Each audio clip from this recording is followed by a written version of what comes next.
Hello and welcome. Thank you for joining us today for the complimentary ICMI webinar, 3 Secrets to Customer Experience Success in 2016, sponsored by Genesys. I'm Sandra Kemp, and I'll be your moderator today. Before we begin, let's go over a few housekeeping items.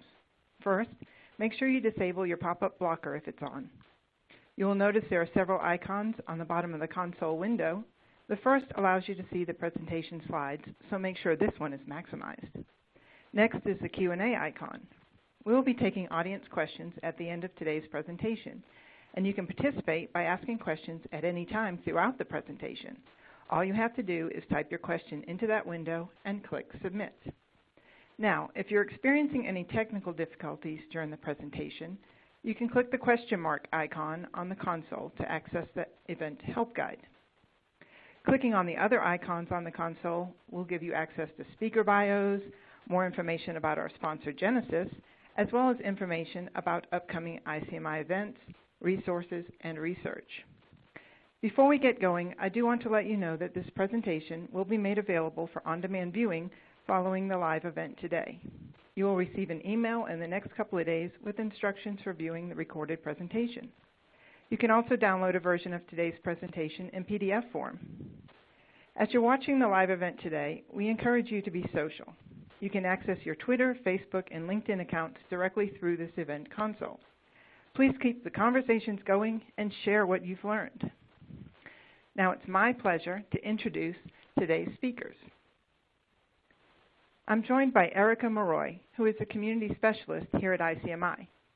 I'm also joined by Ken Jochums. Ken is Director of Product Marketing at Genesys.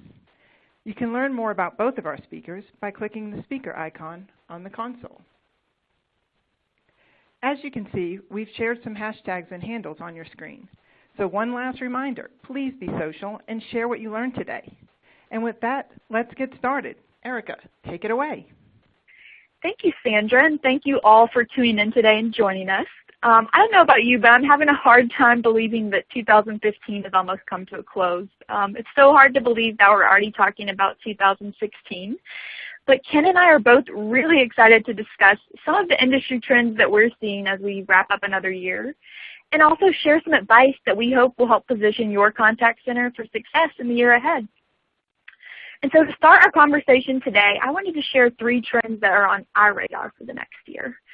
And I know many of you are probably familiar with Brad Cleveland. He is our senior advisor and founder here at ICMI. And he wrote a book called Call Center Management on Fast Forward. Just all in all, Brad is a wealth of knowledge when it comes to industry trends. So when I'm looking ahead and planning for the future, I always turn to Brad for his advice.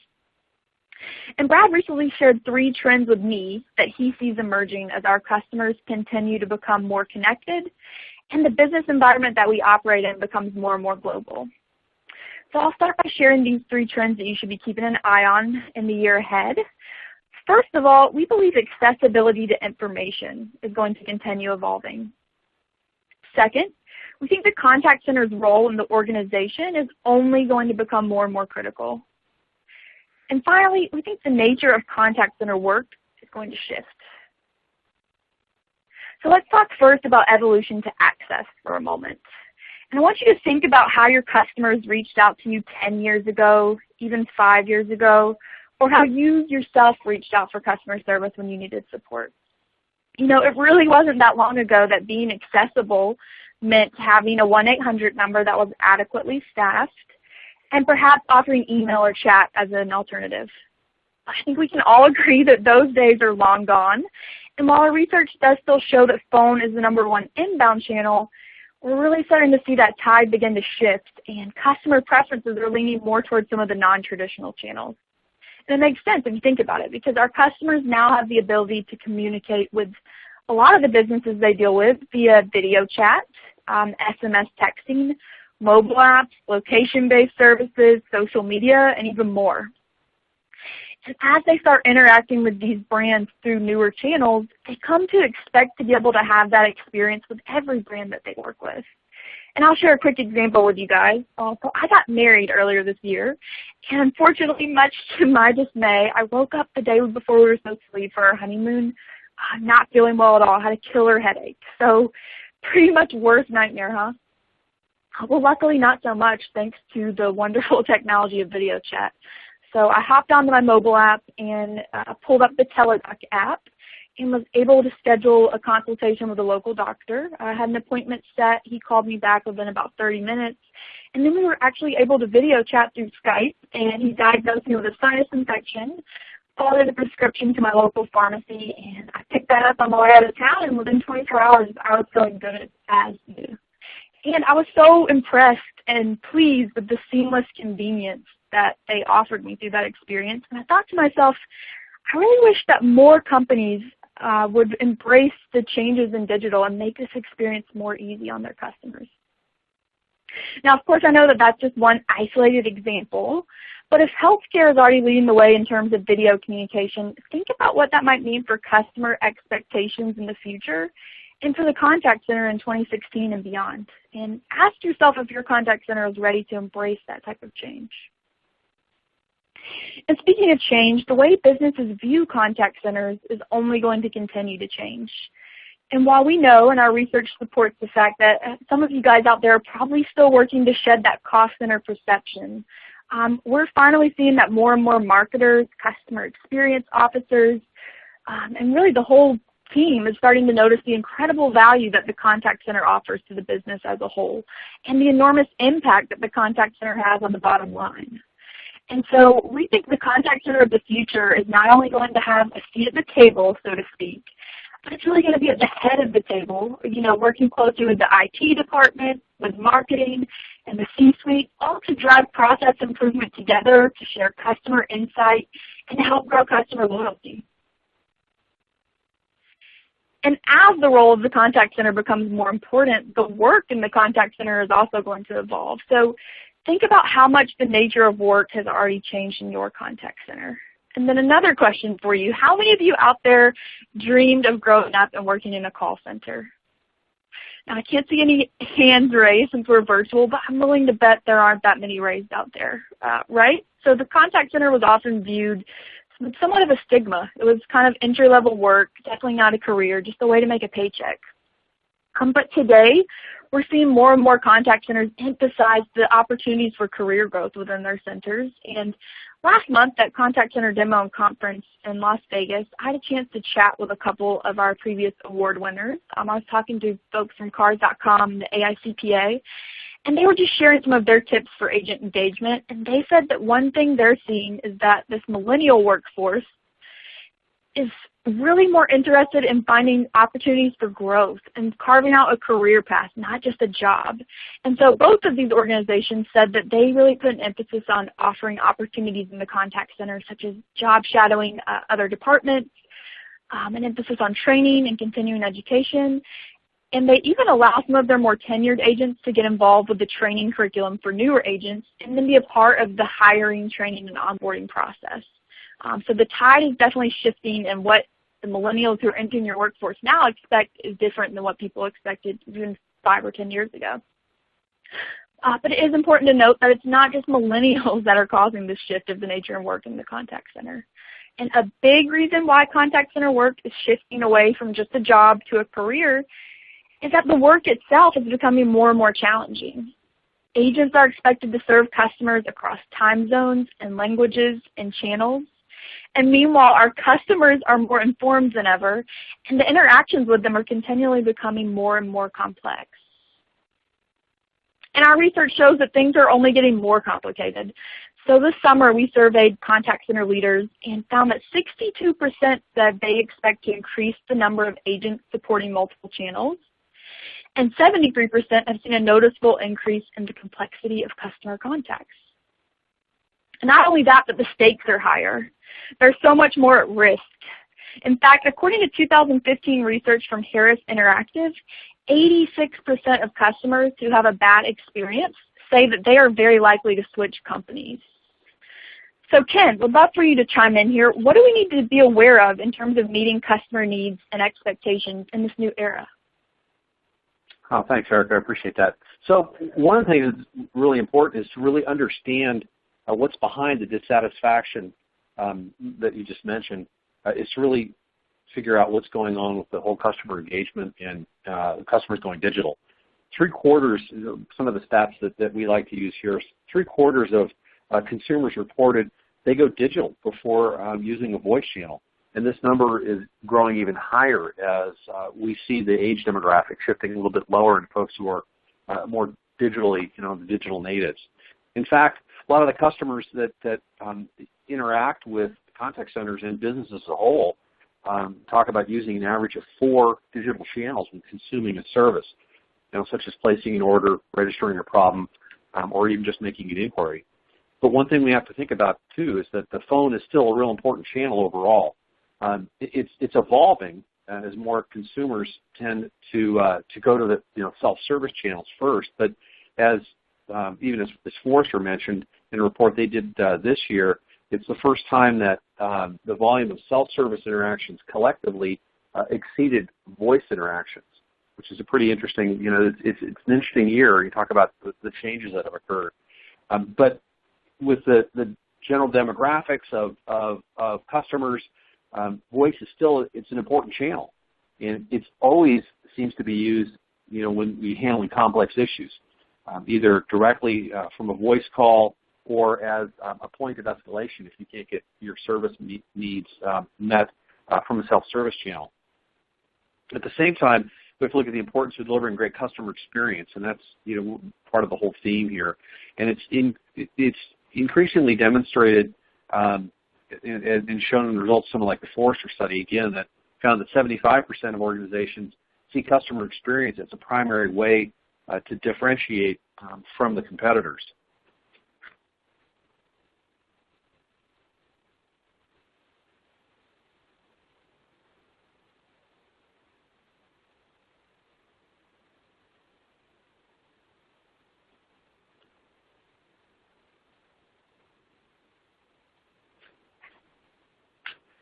In spite of, or perhaps because of the wide number of ways consumers are interacting with companies or organizations, the satisfaction levels experience continue to decline. So no real surprise in your 86% number that you mentioned, Erica.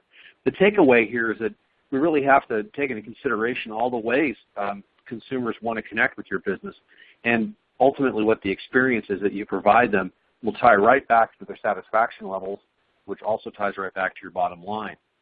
So next up, I'd like to take a quick poll of which channels you expect to see increase in 2016.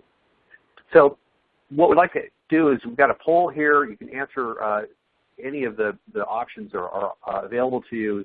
Which channels do you plan to deploy in 2016?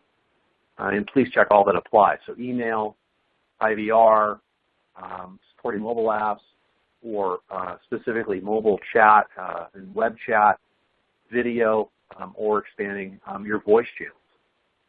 I'll give you a second here to respond.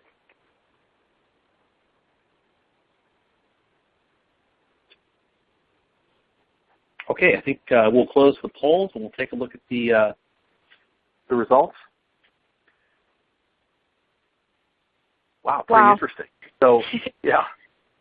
Yeah, I don't know about you, Ken, but this doesn't surprise me at all. I was expecting to see mobile apps as well as chat ranking pretty highly, as that's what we're seeing with our research too.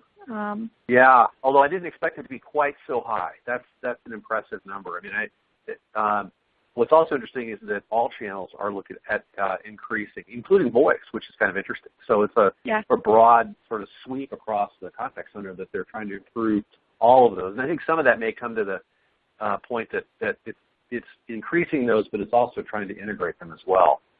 Yeah, great point. Well, all in all, it looks like a lot of growth is expected in the coming year. So it's going to be a busy 2016. And again, our research certainly supports the results that we're seeing here. And speaking of research, just remember earlier I shared that stat that 86% of customers who have a bad experience are likely to switch companies. Well, even more scary, 1 in 5 consumers admit that they have had a bad experience in the past 6 months. And so in my mind, that means we have some work to do when it comes to improving the customer experience. So Ken, would love for you to chime in again. I know the C-suite wants to see the ROI. So how can improving the customer experience really impact the business as a whole?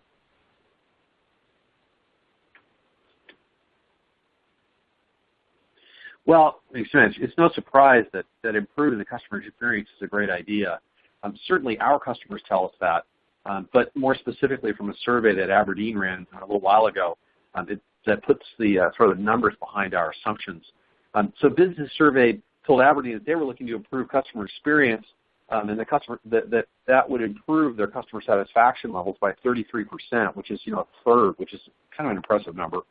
And then the follow-on to that, though, which is a little bit more interesting, is that improvement in customer satisfaction helped drive their ability to do cross-sell and upsell to customers by about 32%, which leads to sort of the big number here, and that's an increase in customer retention. And we all hear these stories about it's much easier and better to keep a customer than it is to try to go acquire a new customer.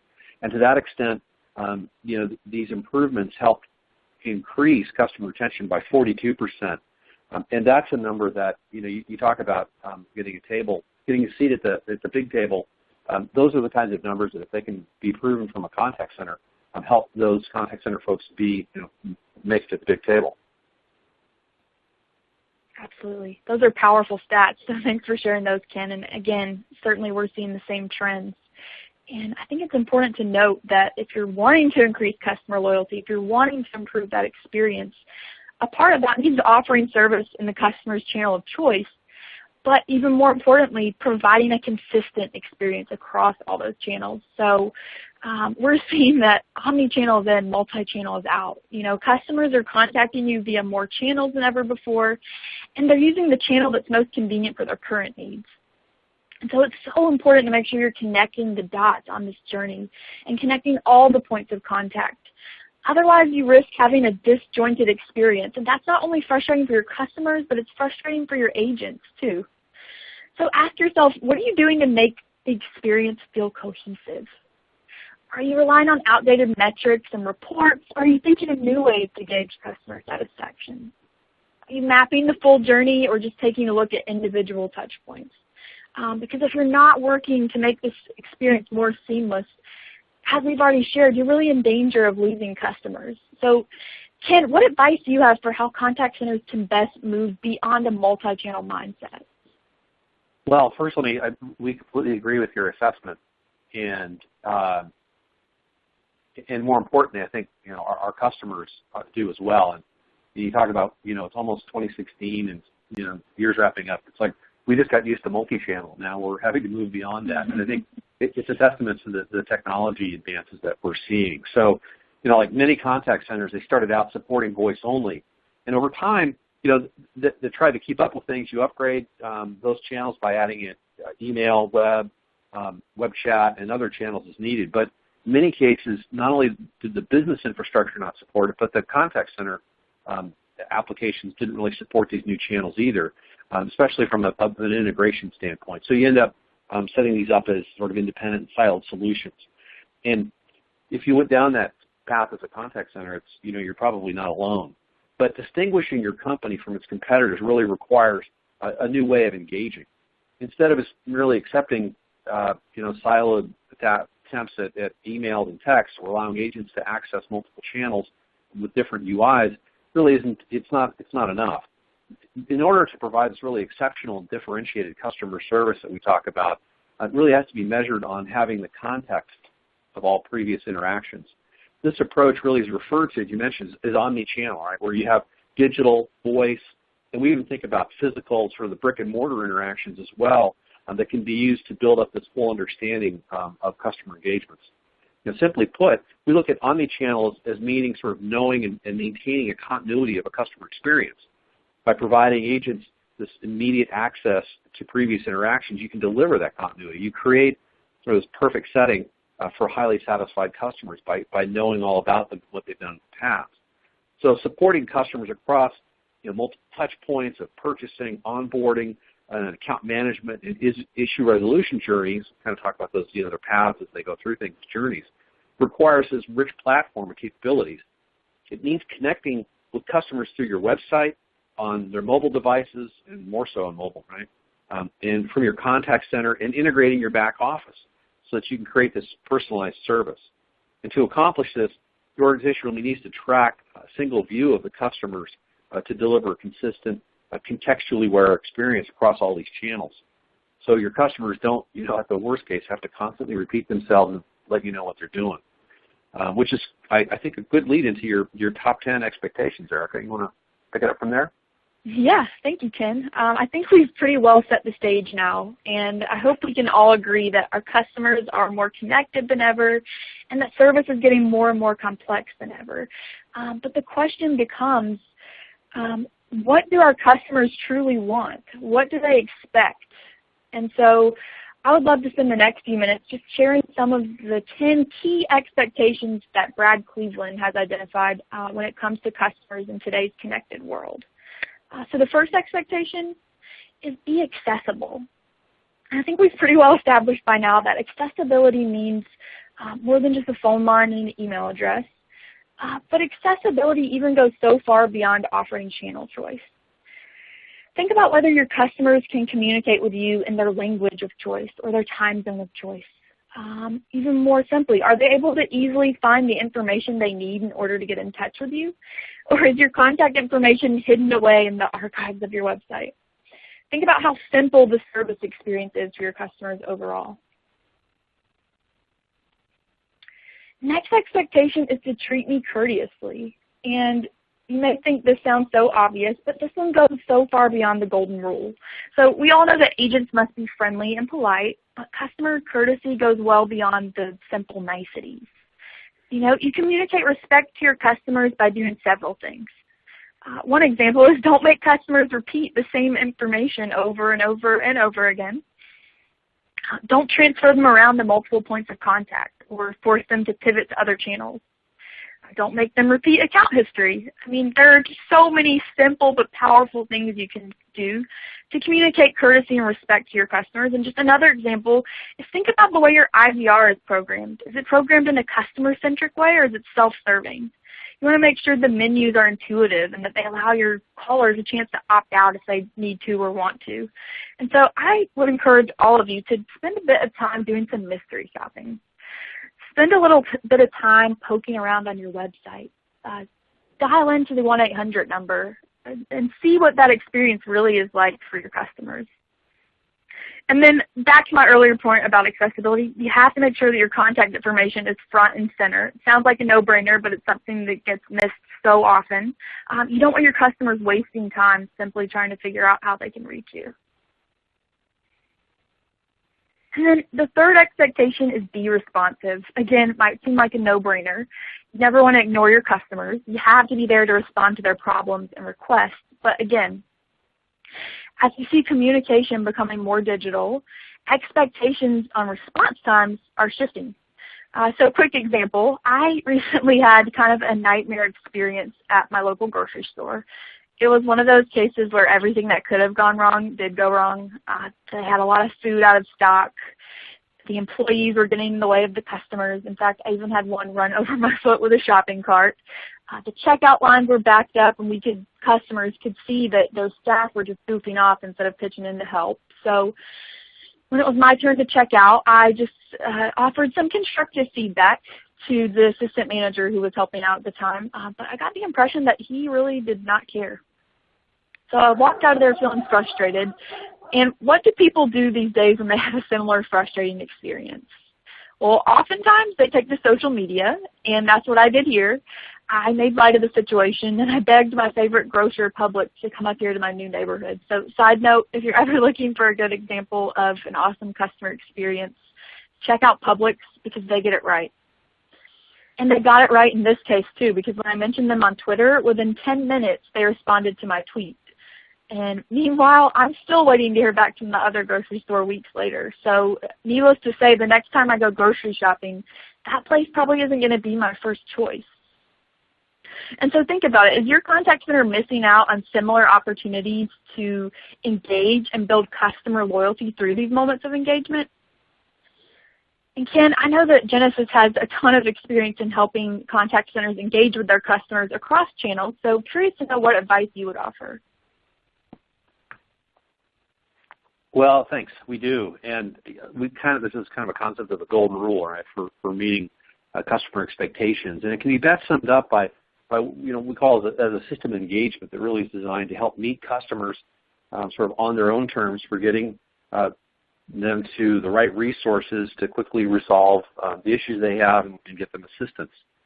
The concept is at the heart of our customer experience platform, is what we call it. And we define that as a system of engagement is really providing a full level of engagement across voice and digital channels, all these new channels that we talk about.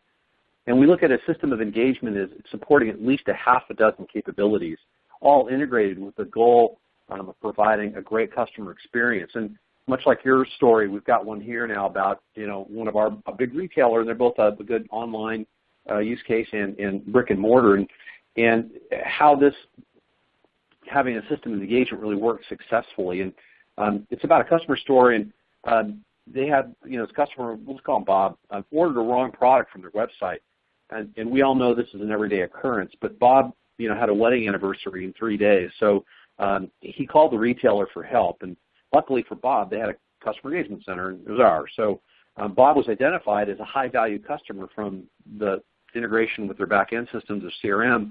And even before the agent picked up the call when Bob dialed in, he knew about Bob's contact or customer history and that Bob was a long-time high-value customer. And from other tracked channels that were showing up, that the agent also knew Bob was a social media advocate, as you mentioned earlier. It's kind of important. And he was an advocate of the retailer as well. So when Bob explained the situation to the customer service rep, the agent knew just what to do. He had the authority and the ability to help Bob out, and he shipped out a replacement order immediately and for a next-day delivery free of charge, and that Bob could print out a pre-created label and send back the incorrect item and get it back. Even the agent offered to go as far as to have the gift wrapped, so Bob wouldn't have to have that trouble since it's so close to his big day. And these kinds of things make somebody like Bob, who was a fan of the company, into really an evangelist. So what's happening behind the scenes to make this happen really requires the ability to understand what the customer journeys are, both their current journey and past, and then to analyze those interactions so agents have the tools and can provide the best service at point of contact and as fast as possible, which we all want. It's all about understanding and knowing how to best route a customer to the right type of service, either self or all the way through their assisted service at the right time, and then having the context from multiple channels integrated along with data from the back-end systems to be able to make the right call to keep a high-value customer like Bob, and all customers really, not only happy, but turn them into outspoken advocates as well. So, how do we look at really engaging with customers? It's really an indisputable fact that this explosion in digital channels, as we saw by the survey we did, driven by web, video, big on mobile, internet, things that is coming, is really rapidly evolving the customer engagement and raising customer expectations. We all have this great idea that everything's this happy consumer environment space, that things happen immediately. And in today's digital, customers really create their own journeys as they research, select, and buy and consume products and services. They take those journeys across multiple touch points and over time as they move forward on their preferred channels as they switch back and forth. So today's customer context really becomes a currency. It's collected by customer contact companies that go about doing their business from all channels. A system of engagement that really needs to include all interaction channels, including voice, so all activity can be tracked and managed across an entire customer journey and across all touch points. System engagements really need to be able to communicate with customers on their terms across all the different means they want, calls, email, chat, mobile. And then to be able to personalize interaction by recognizing who's calling, emailing, chatting, and making the connections between all those channels so communication doesn't get lost. And then offer options that are really best suited to every customer, from self-service all the way out through assisted service. And it's about connecting those customers to the most capable resource and potentially agent to help them based on all available information from their interactions out through the CRM systems and ERP systems to understand shipping and processing information, and ultimately to deliver the right service, the right answer as quickly as possible. So today's really this leading customer experience companies can design and manage these customer journeys to benefit the customer as well as their business. Designing a journey really includes understanding these cross touchpoint activities and from how customers move from web browsing to texting in a contact center. The use of these multiple touch points across all these different channels for letting customers choose how they want to communicate, and then really be proactive as much as possible and send out notifications, the reminders, the status updates, all to help reshape sort of the customer behavior and reduce their effort and then improve efficiency not only for the customer and streamline that, but also for the business as well. So I'll hand it back to you I know you've got a couple more items on your top 10 list, Erica. Yeah, absolutely. And thanks for sharing that Bob story. I love it. It's so relatable, but it's also such a powerful reminder of the opportunity that we have to really be creating brand evangelists today. And then, we'll get back to the 10 expectations for a moment, because a big piece of this engagement process that Ken has been talking about, a big piece of that puzzle is providing timely responses to your customers. So our fourth expectation on this list is to do what I ask promptly. And keep in mind that this means different things for different channels. As I said earlier, the definition of prompt is changing. So you have to make sure that you're tailoring your response times to the channel. Just a few tidbits. Our research indicates that customers actually now expect email responses within hours. I know for a lot of people, their standard response time is still 24 to 48 hours. And people are expecting social responses even more quickly, within minutes. Remember that public tweet. They responded to me within 10 minutes. And I think it's important to realize that as more brands approach social in that way, it's going to force us all to step up our game, because that's what customers are going to expect. But being prompt isn't nearly enough. We touched on this a bit already, but customers also want personalization. And so I'm going to turn it back to Ken for a moment to share a little bit of advice on providing that more personalized experience.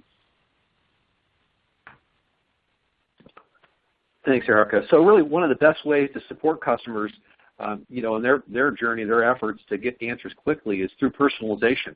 It's one of the keys to knowing about your customer, like in the earlier story about Bob. He was identified as a high-value customer through interactions at the contact center along with back office systems. So although Bob was a high-value customer, these capabilities used to support that scenario don't have to be limited to just high-value customers. Businesses can use automated systems that can really make all customers feel more valued.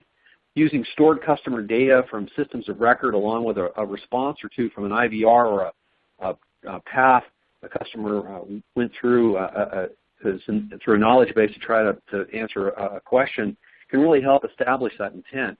And then by offering a proactive chat session, those things can help the customer through that process, and all of it basically designed then to help and guide a customer through their journey through the contact center maze, if you will, to get their answer.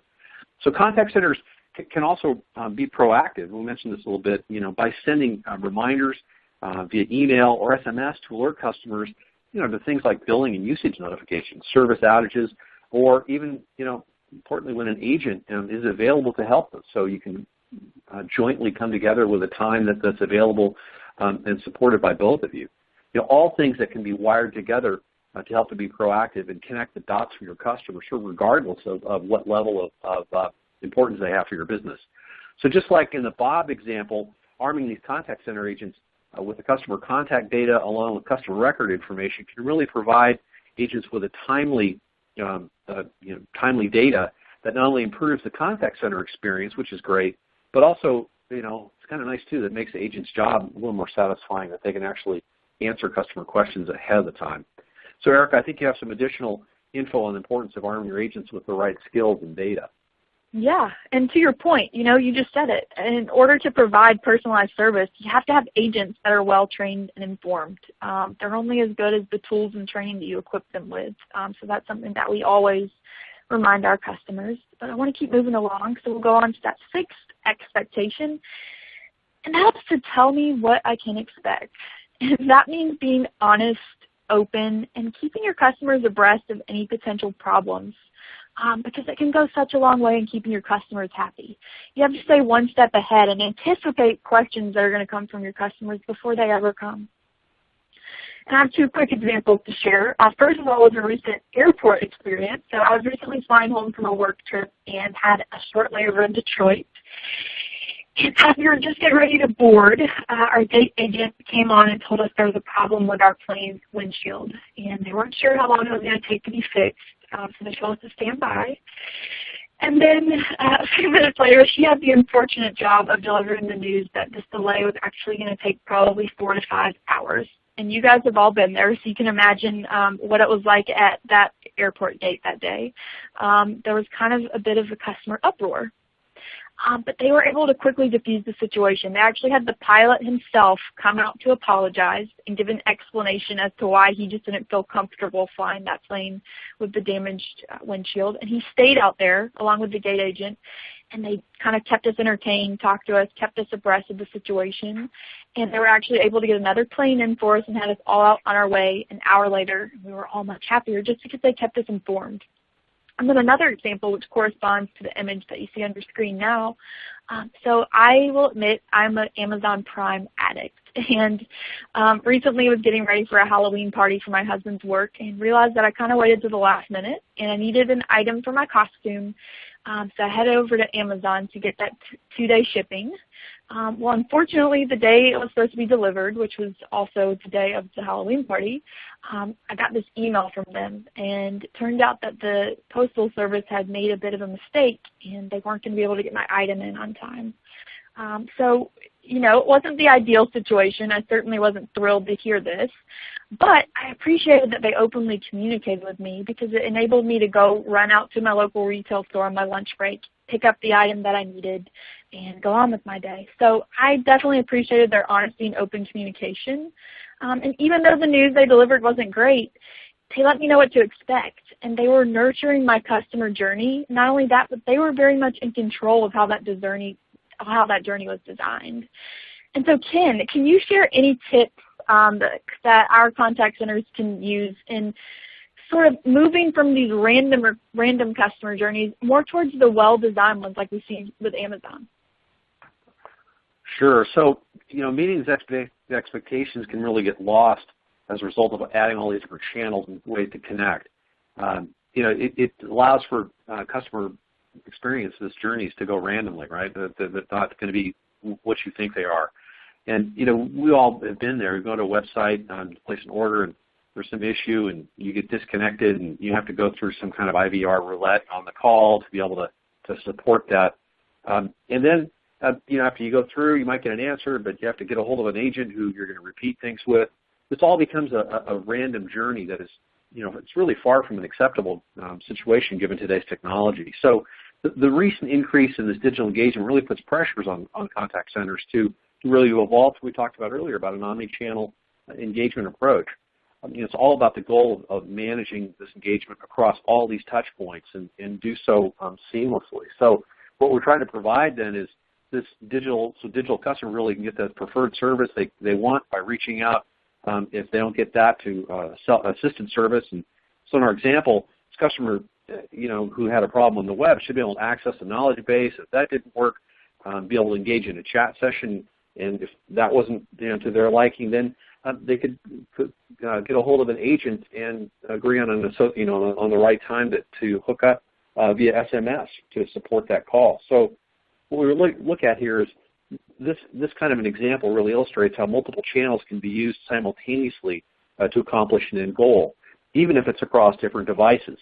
So when channels are tied together via the omni-channel approach, customer engagement can really be delivered across these channels and devices in a single coherent conversation, delivering this positive customer journey, and one that's based on, you know, the data and the approach to applying those journeys in a positive way. So, and have that goal of an ultimate customer advantage for the business. So, I'll stand it back to you pretty quickly here. So, why don't you take it away from here, Erica? Yeah, absolutely. And thanks for that, Ken. Solid advice. And I just want to point out that while it may seem daunting at first to move towards the more designed journeys, it's so well worth it. So well worth the effort and strategy involved. And so we'll keep moving along. And next expectation, number 7, is keep your promises. And I don't need to spend a lot of time on this one. This one's pretty straightforward. But, just remember that if you want to foster trust among your customers, then don't make promises you can't keep, and make sure you're delivering on the promises that you offer. And then next on our list of key expectations is do it right the first time. So as a customer, this is a pet peeve of mine if they don't do it right the first time. And I think it's all in part due to the digital age that we're in. So it's a blessing and a curse because we're all more connected than ever, but we're also more informed and busier than ever. And nothing angers customers more than wasted time. So you definitely want to make sure that your contact center has all the people, the processes, and the technology lined up in place so that you're able to solve issues on the first try as often as possible, no matter the channel that they're reaching out to you in. And next, number 9 on our list is follow up. And this means being proactive. Again, you have to anticipate your customers' needs. How many of you out there want to decrease your inbound call volume? I'm guessing a lot of you. And if you want to do that, one good way to do that is keep your customers looped in. So one of my favorite services to use is Tote. And if you're not familiar with it, I kind of think of it as the Netflix of clothing. So I get unlimited boxes of clothing and accessories to borrow each month. I wear it till I'm done, return it, and then get a new box in the mail a few days later. And I am kind of obsessed with the convenience and the affordability of being able to have a constantly updated wardrobe. But more than that, I really love the way they communicate with their customers. It feels like a two-way relationship. They're periodically sending me tips and deals and fashion advice through the email. And then as you can see, every time I order a new shipment, they immediately loop me in and let me know that it's on the way as soon as it's shipped out from their warehouse. They provide the tracking information, and this keeps me from wondering, but it also keeps me from hounding them via phone or email to check on order status. So think about the ways that you can simplify the experience for both your customers and, again, for your agents by eliminating some of these simple questions. And then finally, expectation number 10 is to be socially and ethically responsible. And I touched on the millennial generation earlier when we talked a little bit about career expectations and the shifting workforce. This is another thing that's really important to the younger generation. And don't forget the power of social media, because people have the opportunity to share all the good and bad things they see your company doing, and they will, whether you like it or not. So it's important to think about the mark your customer is leaving. And so before I turn things back over to Ken, quickly just review these 10 expectations. And again, we'll be providing this slide presentation. You'll be able to download it directly through the console. And we'll also be sharing the on-demand presentation. So here you see it. These are the expectations that you need to meet for your connected customers in today's digital world in order to keep them happy and engaged and loyal. And so now I'd love to get Ken back into the conversation, and as well as your insight from the audience. I'm going to turn it over to Ken for our next poll question.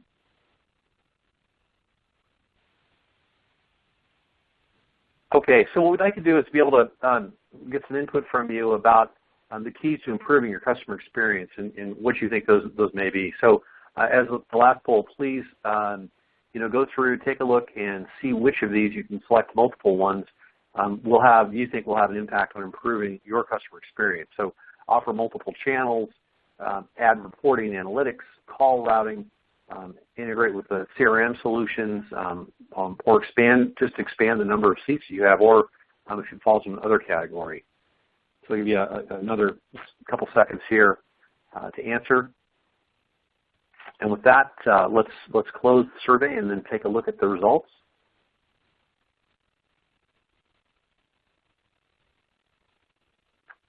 Interesting. So, although I guess not overly surprising, right, Erica? I mean, multiple channels, and I think that that's huge when you look at the previous poll. It integrates right with that, and then I think the idea of the system of engagement, where you need to have additional information available to your agents, so that CRM integration, which is a key thing for us and to support our customers.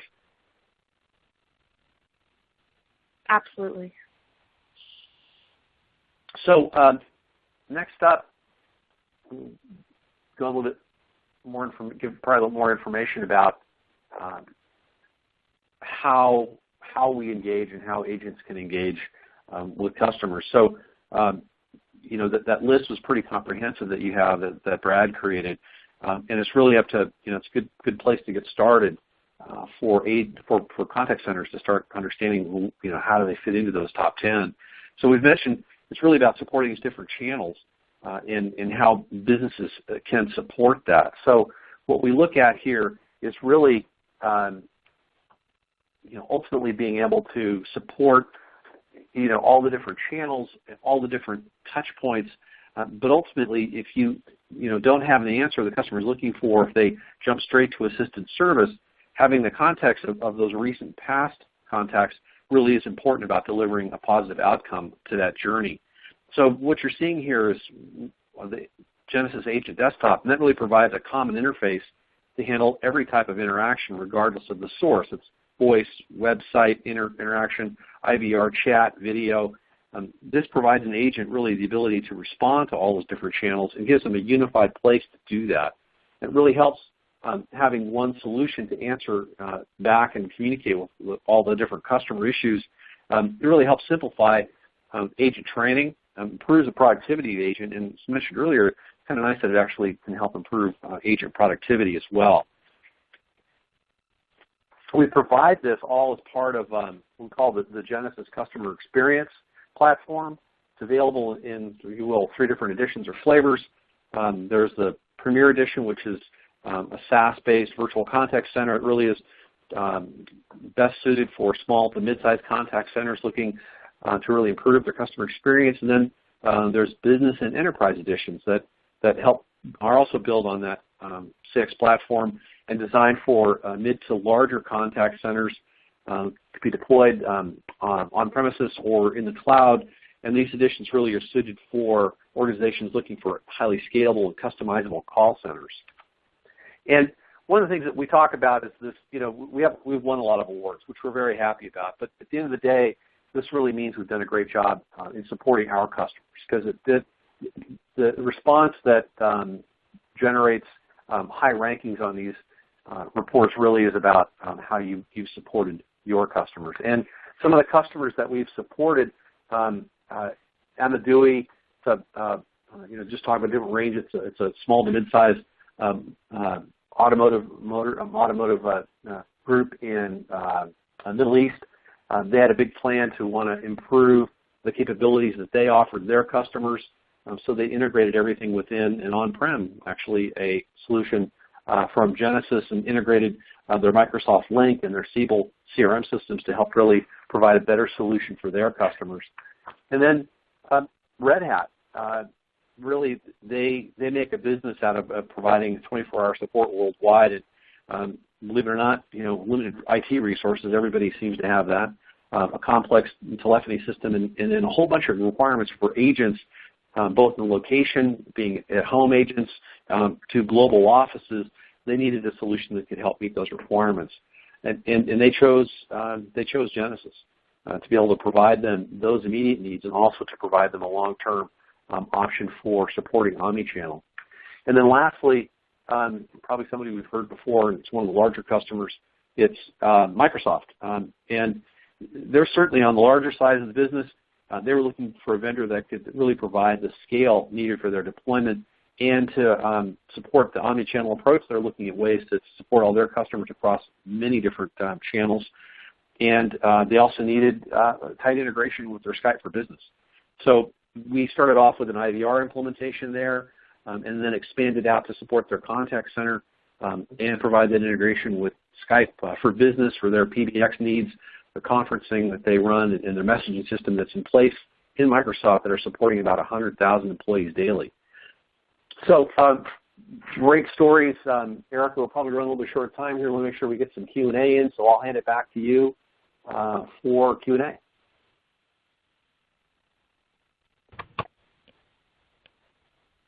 Thanks so much, Eric and Ken. Now let's get to some audience questions. Are you ready for that?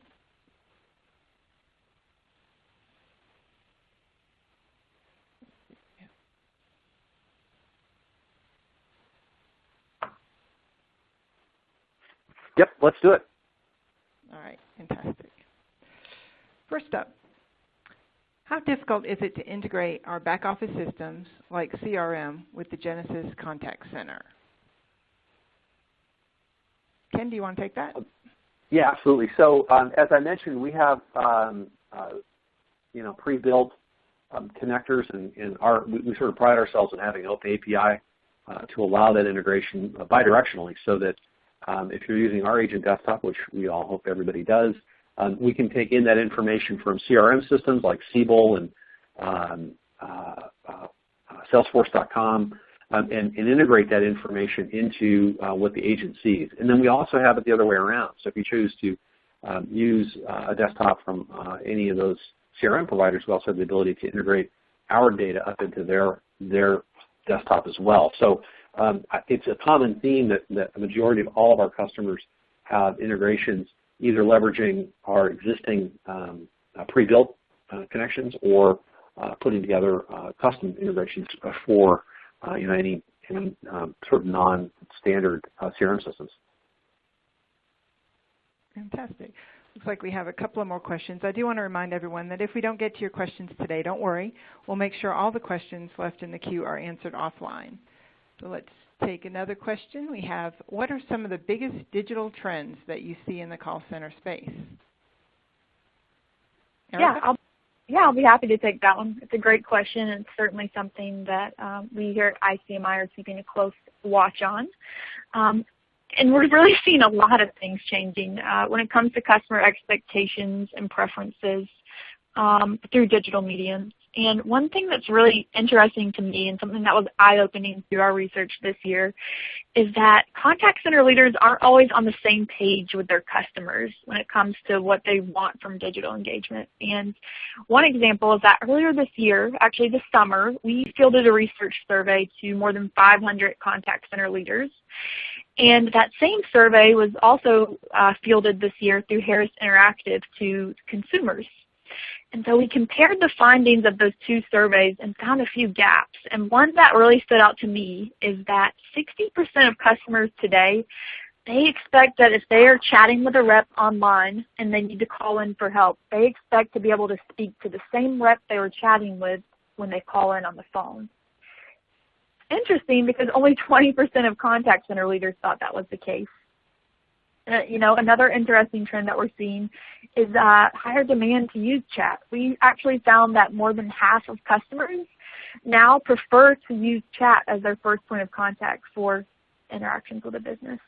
So much to watch. One other thing is that more than 86% of our customers said that they now expect contact centers to allow them to choose their choice of channel for any proactive outreach. So all in all, I think a lot of things are shifting, and you really need to make sure that you're able to provide, as we've said today, that omni-channel experience for your customers, because that's really what they expect now. And we're still seeing some people struggling to come to terms with that. But I think, and it's my hope, that 2016 is going to be the year where we see winning more contact centers coming to terms with this new normal, embracing it, and then equipping themselves to provide more seamless digital experiences. I think that's what it takes to succeed in 2016. Couldn't agree more. I think we may have time for one more. Attendee wrote, the Bob example sounds great for a high-value customer, but what do you do for customers who are not at that level? You still want to provide a good experience to them without breaking the budget. Absolutely. So one of the things that we talk about is these automated approaches. So the back-end connectors. I mean, we saw that a lot of the folks on the call today are looking to connect to CRM systems. To be able to know more about your customer from a simple interaction, or the data that's there, like what language they speak, what they purchased in the past. Just some simple things like identifying the personalization to know who's calling. Those kinds of things are pretty reasonable. It's reasonable to put those in place. They're automated. They make the business run more efficiently, and they make the customer feel like they're more valued. They have a higher value to the business when they don't have to keep repeating things over and over again. The classic there is call a cable company up and try to go through that process. And if one of those would actually recognize you as a longtime customer, just simply from the background data, it doesn't really cost that much more to do it, but it's just connecting those things up. And it provides a lot of benefit for the end user. So total customized service that we saw kind of heard Bob get, that's one thing. But all those things that led up to what that agent was able to do for Bob was all part of a system that isn't really that expensive and really can be justified based on the return on getting that information about that customer and how it can improve that customer's engagement with your company. That is true. Unfortunately, I believe that's all the time that we'll have for today. If you didn't get to your questions, don't worry. As I mentioned earlier, we'll be sure to follow up via email and answer all questions. Please feel free to reach out to us on Twitter as well. And don't forget, you can also download a PDF version of the slides through the console shortly after we end this presentation. We'd also appreciate it if you could take a moment to complete the survey you see on your screen. This will help us better serve you in future webinars. I do need to mention that this presentation is copyright 2015 by ICMI. The presentation materials are owned by or copyrighted by ICMI, which is solely responsible for its content, and Genesys is responsible for their content and opinions. On your screen at this time, you're also seeing information about the ICMI Global Contact Center Awards. Call for entries is now open in over 15 categories, and if you apply or nominate a colleague before end of day tomorrow, the entry fee will be discounted 50%.